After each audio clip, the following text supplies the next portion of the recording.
সাত সকালে বজ্রপাতে মৃত্যু হলো স্বামী স্ত্রীর। বরজোড়া থানার অন্তর্গত নতুন গ্রামের ঘটনা। মাঠে সবজি তুলতে গিয়ে আচমকা বজ্রপাতে মৃত্যু হয় স্বামী স্ত্রীর। পুলিশ ও স্থানীয় সূত্রে জানা যায় মৃত স্বামী স্ত্রীর নাম নিরোদ সাঁতরা, বয়স 64, ও তারারানী সাঁতরা, বয়স 57। স্থানীয় বাসিন্দারা তড়িঘড়ি উদ্ধার করে চিকিৎসা কেন্দ্রে নিয়ে গেলে চিকিৎসকেরা স্বামী ও স্ত্রীকে মৃত বলে ঘোষণা করে। এই ঘটনায় এলাকায় নেমে আসে শোকের ছায়া। কি হয়েছে? ঘটনাটা নতুন গ্রাম থেকে আমাদের কাছে ফোন আসে।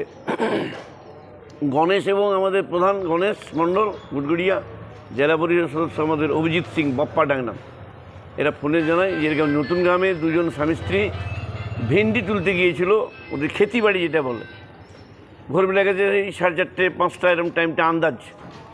তো সেরকম জল ঝড়ও বিশাল হচ্ছিল। ভোরবেলার দিকে আমরা উঠেছিলাম, ভোরে উঠেই বাথরুম করার পরে শুতে যেতাম, বড় বড় ফোঁটা মেঘ ডাকে। তারপরে স্বপনগুড়ি ফোনে বলে, দাদা এরকম ভাই এরকম ব্যাপার। তো স্বামী স্ত্রী দুজনে মারা গেছে, গ্রামের ওর ছেলেও এসছে, শোকাহত আমরা সবাই। আমরা হাসপাতালে নিয়ে এলাম, এবার হাসপাতাল থেকে থানায় জানাবে, আমরা তারপর পোস্টমর্টমের ব্যবস্থা করব। স্বামী স্ত্রী দুজন ভেন্ডি তুলতে গিয়ে বজ্রাঘাতে মারা যায়। খুব নামটা হচ্ছে নিরোদ সাঁতরা, বয়স প্রায় 64 আন্দাজ। আর স্ত্রীর নাম হচ্ছে তারারানী সাঁতরা, বয়স প্রায় 57-58 আন্দাজ। বাড়ি নতুন গ্রাম, আমাদের ঘুরঘুরিয়া অঞ্চল, বরজোড়া 30। বাঁকুড়া থেকে পাপিয়া বারুয়ের রিপোর্ট, নূতন ভোর।